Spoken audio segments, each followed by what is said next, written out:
CMR Lexalogic സാമ്പത്തിക ഇടപാട് കേസിൽ പ്രതിപക്ഷ നേതാവ് പിണറായി വിജയന്റെ മകൾ വീണ ടിയെ ഇഡി ഇന്ന് ചോദ്യം ചെയ്യും. രാവിലെ 10:30 കൊച്ചി ഓഫീസിൽ ഹാജരാകാനാണ് നിർദ്ദേശം. കഴിഞ്ഞ വെള്ളിയാഴ്ച ഹാജരാകാൻ സമൻസ് നൽകിയിരുന്നെങ്കിലും വീണ ഹാജരായിരുന്നില്ല. ആരോഗ്യ പ്രശ്നങ്ങൾ ഉള്ളതിനാൽ 2 ആഴ്ചത്തെ സാവകാശം അനുവദിക്കണമെന്ന വീണയുടെ ആവശ്യം തള്ളിക്കൊണ്ടാണ് ഇഡി വീണ്ടും സമൻസ് നൽകിയത്. കഴിഞ്ഞ 10 വർഷത്തെ ആസ്തി വിവരങ്ങളും ബാങ്ക് അക്കൗണ്ട് വിവരങ്ങളും ഹാജരാക്കണമെന്ന് നിർദ്ദേശമുണ്ട്.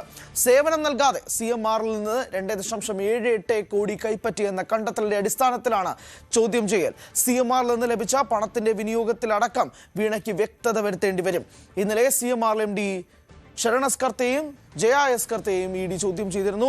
നവമിയുണ്ട് വിശദാംശങ്ങളുമായി. നവമി, ഒരു സംസ്ഥാനത്തിന്റെ മുൻ മുഖ്യമന്ത്രിയുടെ മകൾ ഇന്ന് ഇഡിക്ക് മുന്നിൽ ചോദ്യം ചെയ്യലിന് ഹാജരാകാൻ പോകുന്ന സാക്ഷ്യം. വീണ 2 ആഴ്ചത്തെ സാവകാശം ചോദിച്ചിരുന്നു. ഇഡി നിഷ്കരണം അത് തള്ളിക്കളയുകയും ചെയ്തിരുന്നു. കഴിഞ്ഞ വെള്ളിയാഴ്ച അയച്ചിരുന്നു സമൻസ്. ആരോഗ്യ പ്രശ്നം കാരണം തള്ളിക്കളഞ്ഞു. ഇന്ന് വരുമ്പോഴേക്കും വീണ വെൽ പ്രിപ്പയർഡ് ആയിരിക്കുമെന്ന് തന്നെയാണ് വിശ്വസിക്കുന്നത്. 2.78 കോടി അതെങ്ങനെ വിനിയോഗിച്ചു, എന്തിന് വിനിയോഗിച്ചു എന്നുൾപ്പെടെ ചോദ്യങ്ങൾക്ക് വ്യക്തത വരുത്തേണ്ടി വരും വീണ.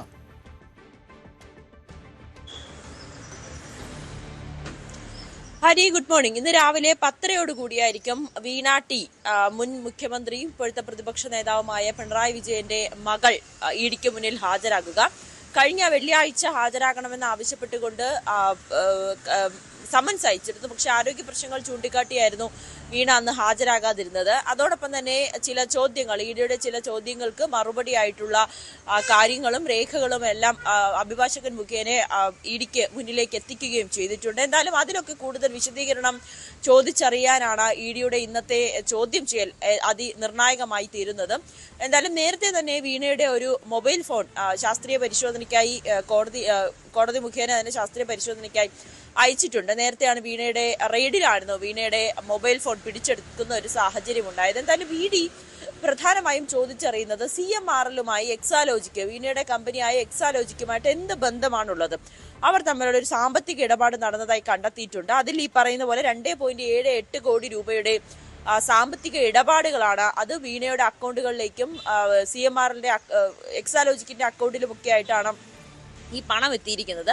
എന്ത് സർവീസ്, എന്ത് സേവനം നൽകിയാണ് CMRൽ എക്സാലോജിക്കുമായിട്ട് ഇത്തരത്തിലുള്ളൊരു സാമ്പത്തിക ഇടപാട് നടത്തിയത് എന്നതാണ് പ്രധാനമായും ഇഡിക്ക് ചോദിച്ചറിയേണ്ടത്. അതിനു വേണ്ടിയിട്ടുള്ള ഈ ബാങ്കിലെ രേഖകളടക്കം ഹാജരാക്കണമെന്ന് ആവശ്യപ്പെട്ടുകൊണ്ട് അതോടൊപ്പം തന്നെ നേരത്തെ വീണയുടെ വീട്ടിൽ നടത്തിയ റെയ്ഡിൽ ചില നിർണായകമായ രേഖകൾ പിടിച്ചെടുത്തിട്ടുണ്ടെന്ന് ഇഡി തന്നെ പറയുന്നുണ്ട്. അങ്ങനെയാണെങ്കിൽ ആ രേഖകളുമൊക്കെ നിരത്തി വെച്ചുള്ളൊരു ചോദ്യം ചെയ്യലായിരിക്കും ഇന്ന് നടക്കുക. എന്തായാലും ഏറെ നിർണായകമാണ്. വീണ ഇന്ന് വരും എന്ന് തന്നെയാണ് ഇതുവരെയും നമുക്ക് ലഭിക്കുന്ന വിവരം.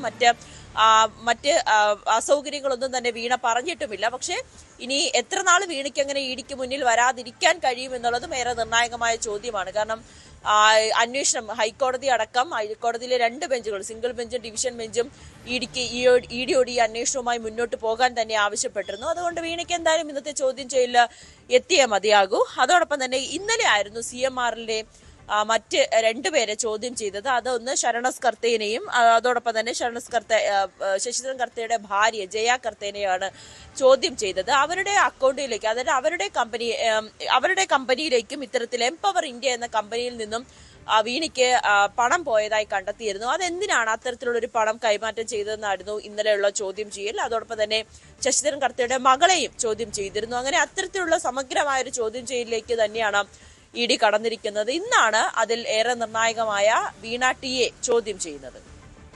ഇന്ന് വീണ 10:30 ഇഡി ഓഫീസിന് മുന്നിൽ ഹാജരാകുമെന്നാണ് മനസ്സിലാക്കുന്നത്. 2.78 കോടി രൂപ അത് എങ്ങനെ ചെലവഴിച്ചു എന്നത് സംബന്ധിച്ചും എന്താണ് അതിന് കൊടുത്ത സേവനം എന്നത് സംബന്ധിച്ചുമായിരിക്കും ഇഡി വീണയിൽ നിന്നും വിശദമായ വിവരങ്ങൾ തേടുക. കൂടുതൽ വാർത്തകൾക്ക് News 18 Keralam YouTube channel subscribe ചെയ്യുക.